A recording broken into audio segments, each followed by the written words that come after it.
Hello, I'm Lise Falskow, CEO of the Alaska World Affairs Council, a nonpartisan, non-political educational organization with the vision of bringing greater understanding of what's happening in the world. And today it's my pleasure to bring to us Mikkal Herberg. Welcome. Thank you.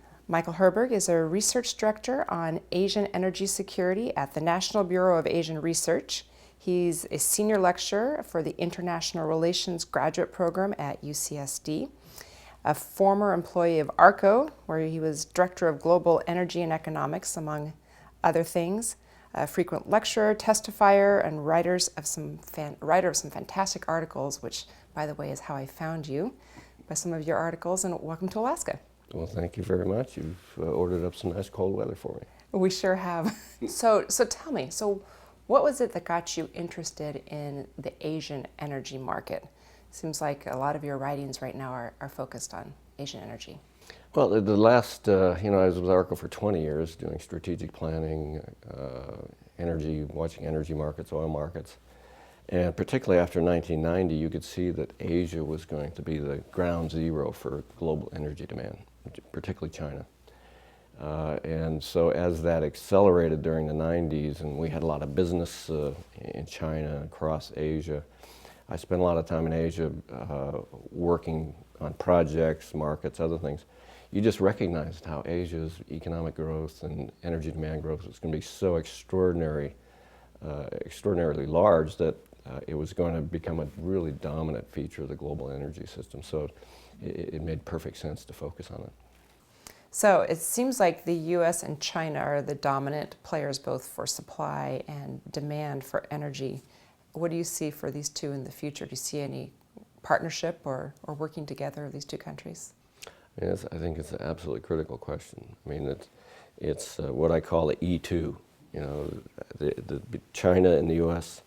On scale of energy consumption across the board, carbon emissions by every metric, vehicle markets, coal consumption, electricity generation, every metric you can think of for energy consumption is dominated by the U.S. and China. Everybody else is just magnitudes below that.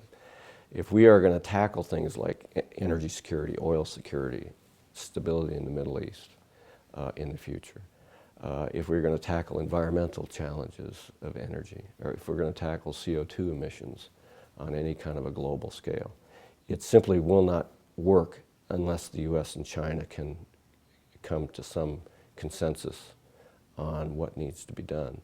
And that means a consensus on that each other is doing their share. Each other's doing the heavy lifting. Neither will move if they believe that the other isn't going to carry their own share.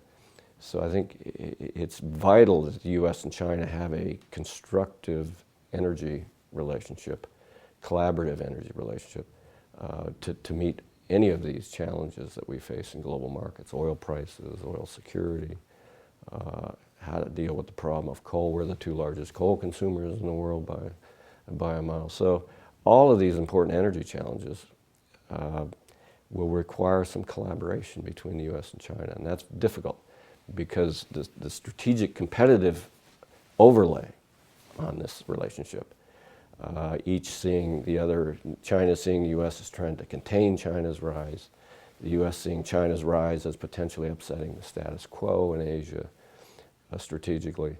This level of suspicion and distrust is very toxic, and it makes it very difficult to cooperate on energy issues, which we have very much common interests on almost all those, very obvious common interests. So I think we need to work harder at that, to develop a constructive relationship, and Beijing needs to do that. They have not always been forthcoming either.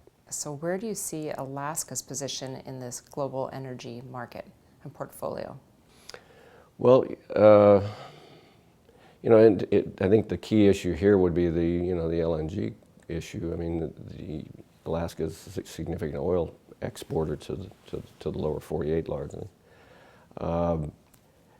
China will have a significant influence on oil prices in keeping oil prices somewhat higher than they would be, because oil demand in China is going to continue to grow very fast.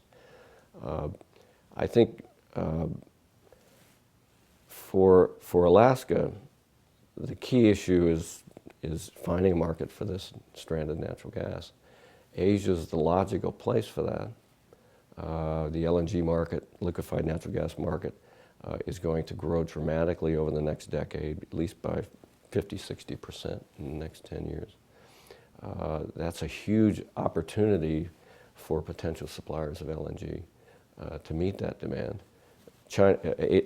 Alaska will have to compete with a whole set of other potential suppliers moving along: Australia, Russia, Qatar, from the Middle East, even East African offshore resources which are being developed, Papua New Guinea. You got a whole range of, and even possibly the U.S. lower 48 exporting shale gas as LNG in Canada.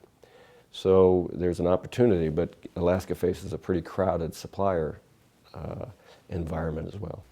You can hear inspiring, live, unfiltered programs like today at Alaska World Affairs Council programs. We are held at the Hilton Hotel about twice a month. Go to our website at alaskaworldaffairs.org for more information.